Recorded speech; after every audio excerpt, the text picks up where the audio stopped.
मैदान जंग में मैं रांची से इस वक्त आपके साथ जुड़ रहा हूं। आज सबकी निगाहें नेताओं पर रहने वाली है क्योंकि चुनावी रविवार आज है। दूसरे चरण के लिए 4 दिन का मतदान बाकी है, इसलिए सभी नेता जोर शोर से प्रचार कर रहे हैं। लेकिन सबकी निगाहें रांची में लगी होंगी क्योंकि रांची में इंडिया गठबंधन तीसरी बड़ी रैली करने वाला है। इन सब पर हमारी निगाह होगी। रांची से हर अपडेट आपके लिए लेकर आएंगे, लेकिन उससे पहले आपको बता दें कि पूरे देश में चुनावी हलचल क्या रहने वाली है। आज प्रधानमंत्री नरेंद्र मोदी एक बार फिर राजस्थान के रण में होंगे, तो वहीं अमित शाह और राजनाथ सिंह आज बंगाल के दौरे पर होंगे। बीजेपी के अध्यक्ष जेपी नड्डा आज महाराष्ट्र में होंगे, तो यूपी के सीएम योगी आदित्यनाथ आज आपको कर्नाटक में सुनाई देंगे। इसके अलावा सबकी निगाहें रांची पर टिकी होंगी, जहां इस वक्त हम मौजूद हैं। रांची में इंडिया गठबंधन एक बड़ी रैली करने वाला है और ये इंडिया गठबंधन की तीसरी बड़ी रैली होगी। पोस्टर अगर आप देखेंगे तो आपको दिखाई देगा इंडिया उल गुलान न्याय महारैली। इसमें इंडिया नेताओं के फोटो नहीं है। सबसे बड़ी बात है, मुख्यमंत्री के पीछे आपको कल्पना सोरेन नजर आ रही है। यहां कल्पना सोरेन को लॉन्च करने की बात होगी। इससे पहले महागठबंधन या कहें कि इंडिया गठबंधन रैलियां पहले भी कर चुका है, लेकिन झारखंड में होने वाली इस रैली की हर गतिविधि पर हमारी नजर होगी।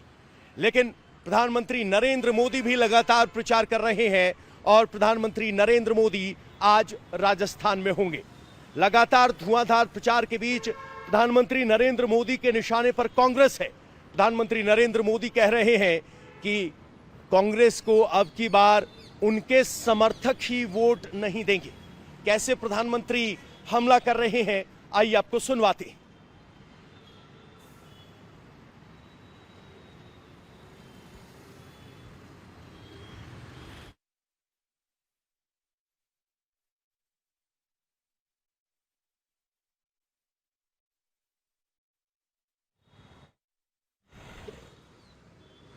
और यहां इंडिया गठबंधन की महारैली होने वाली है। 28 दलों के नेता आज रांची में जुटने वाले हैं।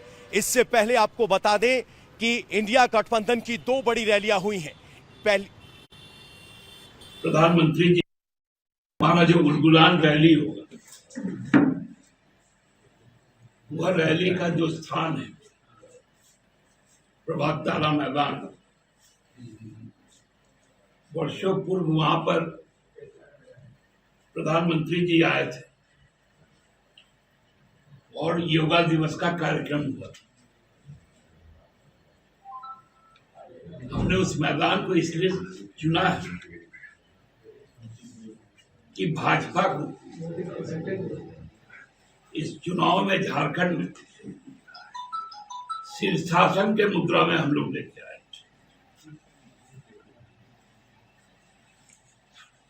भाजपा को पलटने के लिए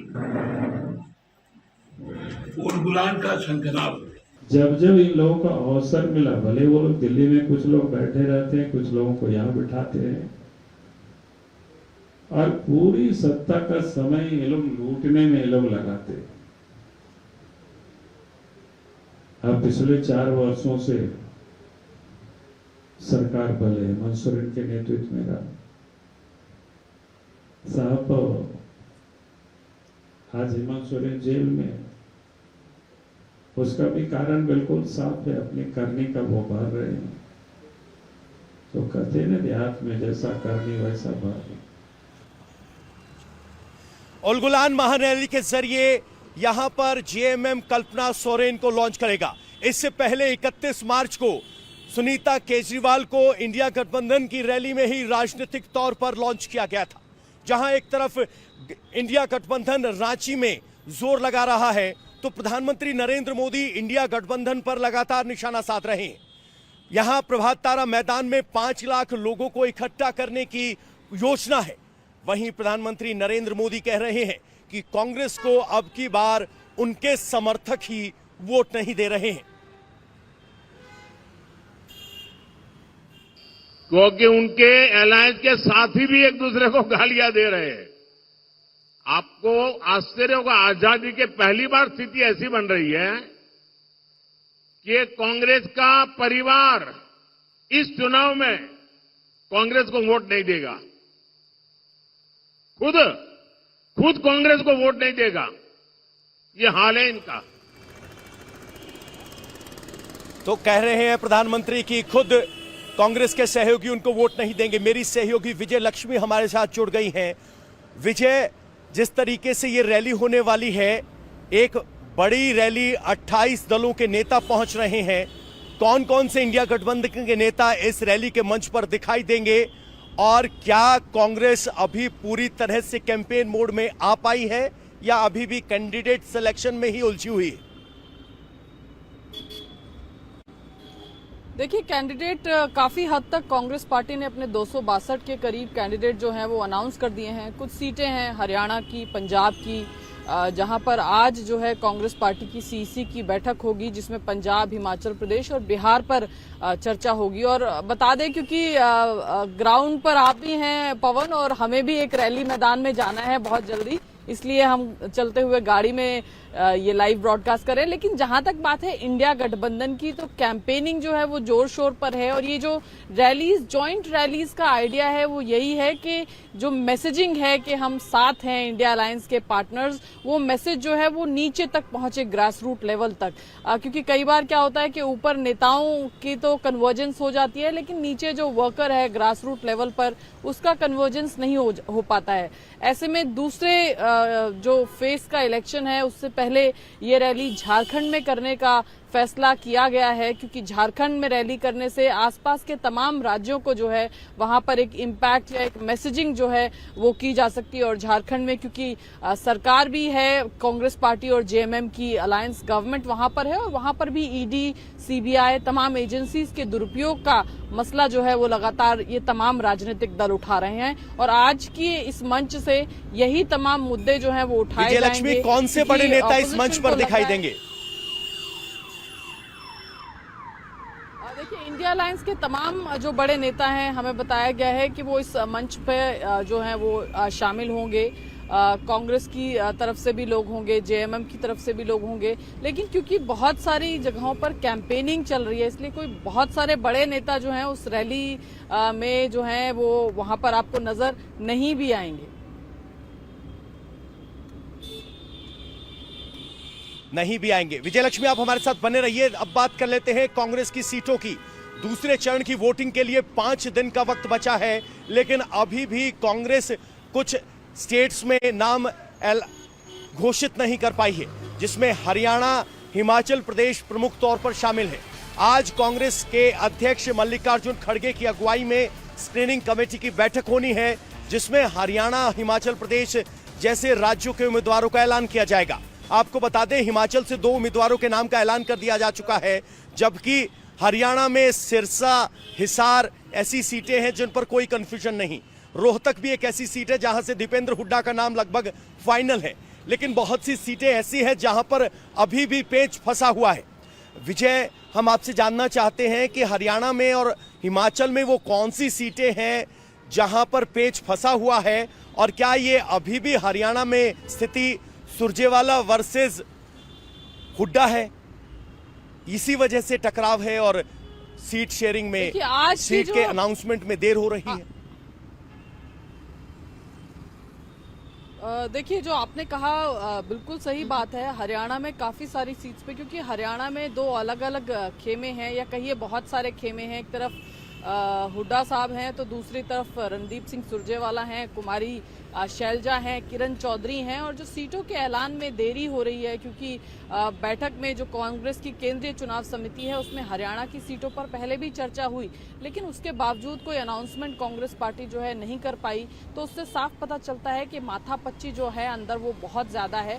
और आज की भी जो बैठक है उसमें बताया जा रहा है कि हरियाणा पर चर्चा नहीं होगी, यानी लगता है कि हरियाणा पर अभी भी माथापच्ची जो है वो बरकरार है। कांग्रेस डिसीजन नहीं ले पा रही है, शायद इसीलिए कोई अनाउंसमेंट उसको लेकर नहीं हो रहा है। आज जो चर्चा होगी मोटा मोटी वो बिहार, पंजाब की बची हुई सीटें और इसके अलावा हिमाचल प्रदेश की जो सीटें बची हैं वहां पर 2 सीट्स का कांग्रेस पार्टी ने अनाउंसमेंट किया है। एक तो शिमला रूरल और उसके अलावा मंडी सीट से विक्रमादित्य सिंह को चुनाव दिया है, टिकट कांग्रेस पार्टी ने दिया है। तो आज भी हरियाणा पर चर्चा नहीं होगी, पर हरियाणा पर जिस तरह से आपने बताया रोहतक से दीपेंद्र हुड्डा का नाम फाइनल है। हरियाणा पर कश्मकश अभी भी बाकी है। विजय लक्ष्मी, पंजाब जहां दोहरी चुनौती है कांग्रेस के लिए, एक तो इंडिया गठबंधन में सहयोगी है आम आदमी पार्टी, ऊपर से पंजाब में उनके साथ मुकाबला भी करना है। 13 में से सिर्फ 6 कैंडिडेट ही डिक्लेयर हो पाए हैं।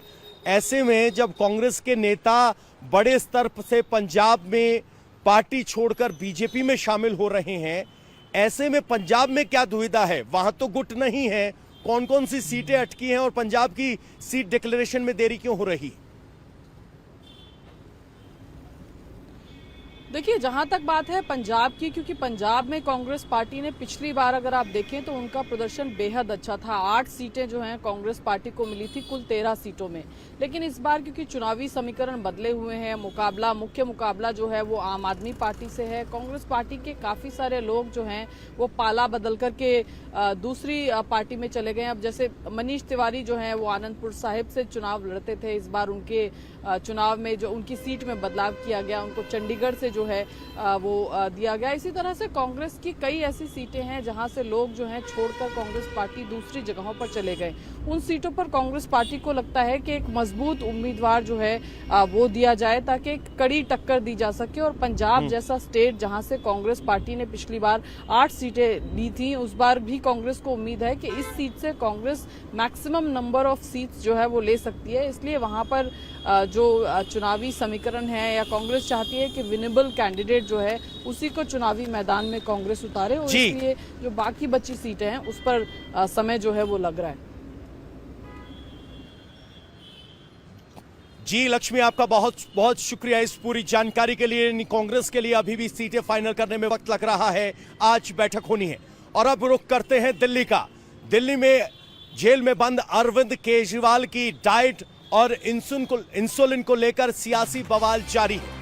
जहां आम आदमी पार्टी एक तरफ कह रही है कि अरविंद केजरीवाल को इंसुलिन नहीं दिया जा रहा है, वहीं तिहाड़ जेल की तरफ से जो रिपोर्ट दी गई है उसमें बताया गया है कि अरविंद केजरीवाल की सेहत का ध्यान और डाइट चार्ट एम्स के डॉक्टर रख रहे हैं और उसी के हिसाब से इंसुलिन दिया जाएगा या नहीं दिया जाएगा ये तय किया जाएगा।